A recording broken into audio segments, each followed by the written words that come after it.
با سلام به همگی دوستان و همراهان همیشگی کانال ترک لاو. به کانال خودتون خوش اومدین. امروز اومدم با معرفی یه سریال جنجالی به نام یاقوت کبود. قبل از اینکه بریم سراغ معرفی این سریال، یادتون باشه که لایک و سابسکرایب فراموش نشه. این سریال داستان دختری به نام فرایه که دختر خدمتکار یک خانواده اشرافی و ثروتمنده.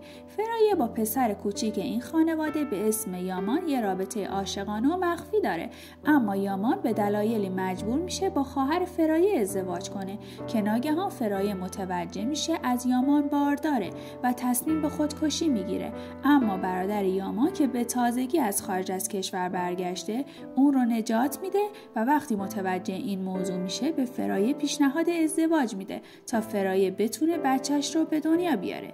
امیدوارم این سریال رو ببینید و لذت ببرید. نظراتتون رو کامنت کنید، لایک و سابسکرایب فراموش نشه و اون زنگوله رو هم بزنید تا از ویدیوهای بعدی ما مطلع شوید. تا ویدیوهای بعدی، بدرود.